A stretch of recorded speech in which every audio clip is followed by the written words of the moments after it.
Assalamu alaikum everybody. Today we are going to do our international science for class 3 workbook. जो भी जिस पे 4 लिखा हुआ है वो class 3 की है. Do remember it. Okay. Now what we have in the starting, that is chapter 1 habitats. आपने ऊपर वीडियोस पढ़ी हैं, ठीक है, वीडियोस देखी भी हैं, और उस वीडियो में में आपको अच्छे से उर्दू में पूरी कन्वर्सेशन उसके साथ समझाया गया है कि किस तरीके से हैबिटेट यानी एनिमल्स के रहने की जगह या लिविंग ऑर्गेनिज्म की रहने की जगह कौन सी और क्यों होती है.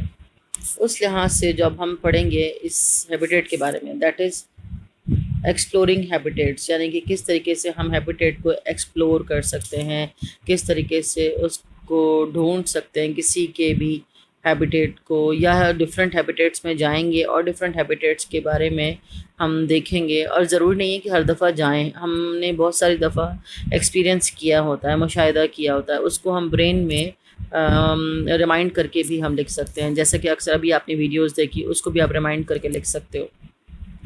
अब आपको अगर फॉर एग्ज़ाम्पल अगर आप ऐसी जगह हैं जहाँ पर, या कभी अगर जाना हो पेरेंट्स के साथ किसी ऐसी जगह जैसे पार्क, ठीक है, वहाँ मैग्नीफाइंग ग्लास लेकर जाएगा. मैग्नीफाइंग ग्लास क्या होता है? जो एक जो ग्लास होता है होल्डर के साथ, हैंडल के साथ, उसमें आपको छोटी चीज़ भी बहुत मैग्नीफाई होकर यानी बड़ी होकर नज़र आती है, ठीक है. Okay, what to do? That is, take a walk around your school and identify as many habitat as you can during your walk. Record them in the table below. Okay, अब ये जो डिमांड कर रहा है आपसे इस वक्त, वो ये है कि आपने अपने स्कूल के अराउंड में, ठीक है, अगर स्कूल के अराउंड में ऑब्वियसली नहीं है और हम नहीं जा सके हैं ड्यू टू लॉकडाउन, आप इसको इस तरीके से ले लें कि जैसे फॉर एग्जांपल आप कभी भी पार्क गए होंगे, ठीक है, कभी भी या गार्डन में बैठे होंगे, वहाँ पे आपने क्या क्या देखा, ठीक है, आप उसके बारे में लिख सकते हैं इजीली. और वो क्या कि फॉर एग्जांपल हैबिटेट्स अराउंड आपके क्या क्या चीज़ें हो सकती हैं. और इवन इवन अगर आप स्कूल के भी अराउंड में देखें तो आप स्कूल के अराउंड के लिहाज से भी 2-3 चीज़ें निकाल सकते हैं. वो क्या क्या, जैसे फॉर एग्ज़ाम्पल आपने कोई ट्री देखे, ट्रीज़ के में कौन रहते हैं? बर्ड्स रहते हैं, ठीक है. तो यू कैन राइट डाउन के लैंड लिख सकते हैं, ट्रीज़ लिख सकते हैं, और वहाँ पे आप बर्ड्स कौन रहता होगा? बर्ड्स रहते होंगे, नेस्ट होता होगा बर्ड्स का, ठीक है. तो यहाँ आप जो हैं 2-3 चीज़ें लिख सकते हैं. या कभी फॉर एग्ज़ाम्पल हमारे पास उस तरीके से उस टाइम पे तो वैसा तालाब तो नहीं है स्कूल के पास, लेकिन आप ये नोट करेंगे जब बारिश होती है और वो छोटे छोटे पॉन्ड्स बन जाते हैं, आपने नोट किया है कि वहाँ पे बैक्टीरियाज जमा हो जाते हैं, एलजी जमा हो जाते हैं. तो वो उस बैक्टीरिया के लिए वो क्या होते हैं? वो एक अच्छा हैबिटेट होते हैं, क्योंकि बैक्टीरिया उसमें अच्छे से रह सकता है, ठीक है. अब वो हमारे लिए जरासीम है, वो अलग बात है, लेकिन एक लिविंग ऑर्गेनिज्म है, ठीक. ऐसी छोटे छोटे कीड़े मकोड़े भी होते हैं जो उसी जगह से पानी पीते हैं और वहाँ से चलते हैं जाते हैं, जैसे चूंटियाँ भी हो गई, एंट्स हो गए. तो आप लिख सकते हो कि एंट्स के लिए भी वो जगह अच्छी होती है, क्योंकि वो वहाँ से पानी ले सकती हैं, ठीक है. और बैक्टीरियाज़ के लिहाज से आप एलजी वगैरह के लिहाज से लिख सकते हो कि वो एलजी जो है, फंजाई एलजी, ये उन जगह चीज़ों के नाम होते हैं जो तालाब में होते हैं, ग्रीन ग्रीन कलर का, अक्सर आपने देखा होगा, ठीक. तो आप इस वक्त यहाँ पर अम, वो हैबिटेट लिखिए जो आपको इजी लगे. यहाँ पर स्कूल के लिहाज से आप बेशक हटा दीजिए, इस वर्ड को टोटली हटा दें, स्कूल हटा दें. आप जो भी हैबिटेट अराउंड देख सकते हैं, जैसे कि अभी आपने वीडियो में भी देखा, तो आप गार्डन का भी लिख सकती हैं, ठीक है, कि उस गार्डन में क्या क्या था. पहले आप लिखो गार्डन हैबिटेट, यहाँ पर सिंपली गार्डन हैबिटेट. फिर आप लिखो कि गार्डन में क्या क्या था, बर्ड्स, ठीक है. अगर बर्ड्स के नाम आते हैं तो वो बर्ड्स के नाम भी आप यहाँ पे लिखेंगे. फिर आप यहाँ पे लिख सकते हैं इंसेक्ट्स के बारे में, क्योंकि आप देखते हो कि अक्सर इंसेक्ट्स वहाँ पर होते हैं. कौन से इंसेक्ट? जिसमें से एंट्स भी हो गई, और उसके अलावा जो है वहाँ पे समटाइम ग्रास हॉपर भी होता है, ठीक है. आजकल लोटस बहुत निकला हुआ है, लोकस्ट, सॉरी, ठीक है, LOCUST। और वो लोकस्ट क्या है? जो टिड्डी दल जिसको कहते हैं, जो ग्रास को खाता है, प्लांट्स को खा जाता है, फसलों को खा जाता है, वो लोकस्ट भी आप यहाँ लिख सकते हैं। होता वो ग्रास हॉपर की तरह ही है, ठीक है। और इसके अलावा आप वहाँ पे एक बेंच होती है, तो बेंच पे आपने अक्सर देखा कभी कभार लिजर्ड्स जा रही होती हैं, तो लिजर्ड्स भी हो सकता है। सेकेंडली बिग एंट्स जो होती हैं, जो कि जिसको हम मकोड़े भी कहते हैं, वो भी हो सकता है। और जो कि स्टिंग का होते हैं, बाइट करते हैं, स्टिंग मीन्स जहरीले होते हैं, स्टिंग बाइट उनका होता है, ठीक है। तो वो भी आप लिख सकते हैं। इसके अलावा अगर आपको और कोई चीज़ याद आ रही है तो आप वो भी यहाँ मेंशन कर सकते हैं, ठीक है।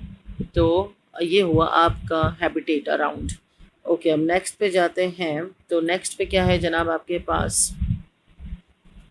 नेक्स्ट पे है choose one habitat from your list. Just a minute.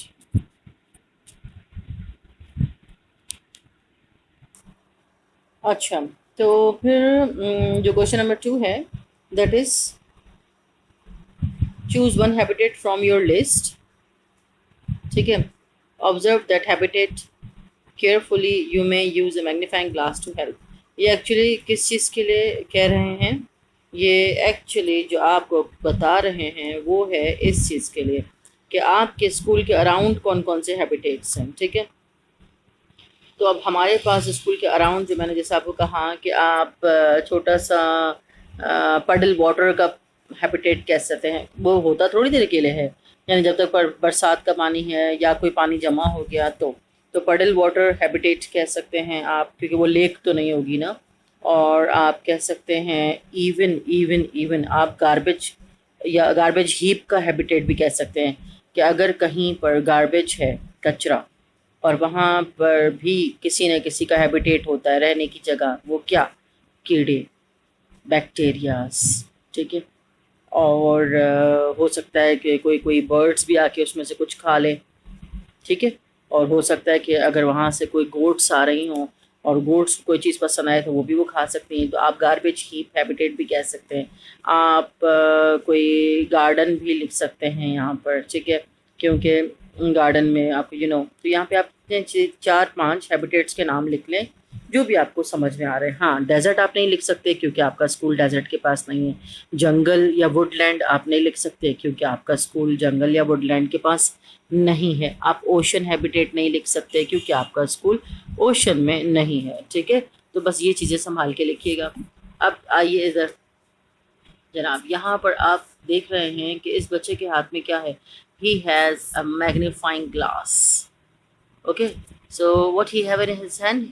Magnifying glass. Magnifying glass क्या करता है? मैग्नीफाइंग ग्लास एक्चुअली मैग्नीफाई करता है, मैग्नीफाइंग ग्लास, ठीक है। ये रहा मैग्नीफाइंग ग्लास इस बच्चे के हाथ में, और वो देख रहा है इस इंसेक्ट को इधर से। तो आप ये नोट करेंगे कितना छोटा इंसेक्ट है और वो उसको कितना बड़ा नज़र आ रहा है, ठीक। इसीलिए मैग्नीफाइंग ग्लास परचेज करें। वैसे आप लोग अपने पास होना चाहिए। कभी कभार घर में जो एंट्स चल रही होती है, और बहुत वो कॉस्टली भी नहीं होता, हार्डली आई थिंक 100-200 का होगा, और फादर को कहें कि आपके लिए लेकर आ जाएंगे। तो इंशाल्लाह आप उसके साथ क्या होगा कि घर में भी जो एंट्स होती हैं या फ्लाइज होती हैं, सम टाइम अर्थ फॉर्म निकल आते हैं घर में, उसमें गार्डन में, तो आप उसको भी देख सकते हो, ठीक है। और बड़ा इंटरेस्टिंग होता है। इंशाल्लाह इंशाल्लाह जब आप स्कूल आएंगे तो आप मुझे याद दिलाइएगा, और फिर मैं आपको बताऊंगी कि मैग्नीफाइंग ग्लास से कैसे सर्च करते हैं। We have magnifying glass in our school, और इंशाल्लाह मैं उससे आपको दिखाऊंगी कि एंट कितनी बिग नज़र आती है, फ्लाइज कितनी बिग नज़र आती हैं, ठीक है। ओके, अब ये कह रहे हैं कि कोई भी एक हैबिटेट सेलेक्ट करो, choose any one of the habitat, और उस हैबिटेट के बारे में केयरफुली लिखें कि आखिर उसमें रहता कौन कौन है और उसमें क्या क्या होता है। Be careful when observing the organism, जब आप ऑर्गेनिज्म को, किसी भी ऑर्गेनिज्म को देख रहे हैं किसी भी हैबिटेट में, तो आपने बड़ा ख्याल करना है। क्यों? जैसा कि some animals such as centipedes, ants, ये जो चीज़ें होती हैं ये बड़ी ज़ोर से बाइट करते हैं, और इनका होता है स्टिंग, यानी स्टिंग और बाइट। स्टिंग किसको कहते हैं? स्टिंग कहते हैं पॉइजन को, जो पॉइजनस बाइट होता है ना उसको कहते हैं, ठीक है, जिसको कहते हैं डंक मारना। तो जब भी कोई ऐसा कीड़ा होता है जो डंक मार देता है तो वो क्या होता है, उसको कहते हैं स्टिंग करना, पॉइजनस बाइट करना। और उसके बाद क्या हो जाता है, रेडिश और जलन शुरू। ओके तो फिर जनाब, do not touch them with your bare hands. Bare माने खुले हाथों से टच करने की ज़रूरत नहीं है, उनसे ज़रा दूर रहा करें। हाँ, अगर आपको ऐसे अच्छे ग्लव्स पहने हुए हैं जिससे आपकी बचत हो जाए तो ठीक है, वरना आप तैयार हो जाएं कि वो आपको ज़ोर से फाइट करने में बहुत मज़ा लेंगे और वो उनके लिए अच्छा हैबिटेट होगा। वो कहेंगे वाह, यहाँ तो ह्यूमंस भी आते हैं जिनको हम बाइट कर सकते हैं। ओके, नंबर 3 है, in the table on the next page record the plants and animals which you can find in the habitat. अब आपको प्लांट और एनिमल के बारे में भी लिखना होगा, जो जो आप देखेंगे, प्लांट्स हों, लीव्स हों, ग्रास हो, इंसेक्ट्स हों, वट उनके बारे में भी आपको लिखना होगा। कहाँ लिखना होगा मैं आपको दिखाती हूँ। तो क्वेश्चन नंबर 3 के बारे में जो है वो कहाँ लिखना है जनाब, आपको वो यहाँ लिखना है।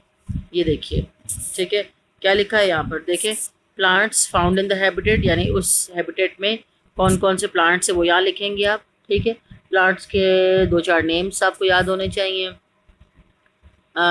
जैसे फॉर एग्जांपल रोज़ का हो गया प्लांट, ठीक है, और आपके पास हो सकता है किसी के घर में करी लीव्स, कड़ी का पत्ता वो लगा हुआ हो, वो लिखते हैं। अगर किसी के घर में मैंगो का ट्री लगा हुआ है तो आप मैंगो ट्री लिख सकते हैं। ठीक है, बुशेस लिख सकते हैं, जो छोटी छोटी झाड़ियाँ होती हैं। और बहुत सारे प्लांट्स होते हैं जो भी आप लिखना चाहें। एलोवेरा का प्लांट होता है वो लिख सकते हैं। बहुत सारे प्लांट्स हैं। अच्छा, animals found in the habitat, उसमें आप लिख सकते हो इंसेक्ट्स कौन कौन से थे, जैसे चींटी हो गई, बिग एंट हो गई, मकोड़ा, ठीक है। और एक और होता है जैसे लेडी बर्ड, जो प्यारी सी खूबसूरत सी लग रही होती है, ऊपर से रेड कलर का उसका कवर होता है। और इसके अलावा आप लिख सकते हैं लिजर्ड लिख सकते हैं, वो अक्सर वहाँ पे रहती हैं। ऐसे ही जो भी आप देखें वो आप यहाँ पर लिख सकते हैं। ठीक है, बर्ड्स भी लिख सकते हैं, क्योंकि बर्ड्स भी जो है वो ऐसी जगहों पर आकर अपना खाना पीना करते हैं और इंसेक्ट्स को खाते हैं और फिर चले जाते हैं, फिर उड़ जाते हैं और फिर नियर बाय ट्री के ऊपर जाके रहते हैं। तो ये क्वेश्चन 3 आपका इसके बारे में था कि आपने क्या लिखना है उस जो अभी मैंने आपको नेक्स्ट पेज पे दिखाया, उसको कहते हैं टेबल। ठीक है, एनिमल्स अलग, प्लांट्स अलग।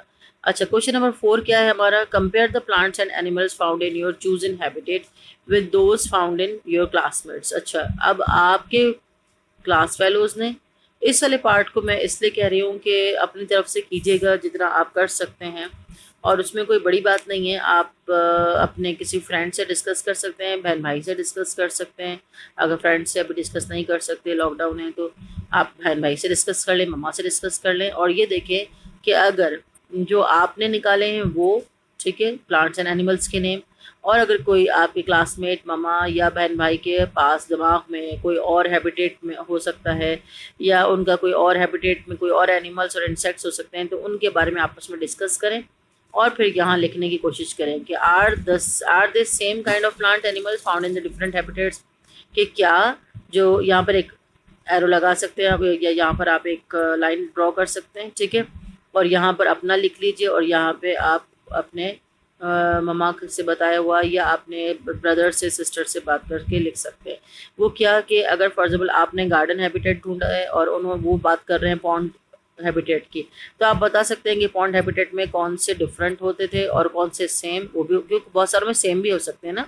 जैसे चूंटी है, हर जगह पता नहीं कितनी सारी जगहों पर होती है, तो वो वहाँ पे भी हो सकती है, वहाँ पे भी हो सकती है। एनिमल्स में से आप लिख सकते हैं बर्ड्स, मोस्टली हर जगह पर होते हैं। ठीक है, तो वो क्यों होते हैं, बिकॉज कि उनको वो फूड यहाँ पर भी मिल रहा है, उनको फूड यहाँ पर भी मिल रहा है। तो ये चीज़ आपने अपने ओन वर्ड्स में लिखना है, और बिल्कुल खुले वर्ड्स में लिखिए, कोई परेशानी की बात नहीं है। ठीक है।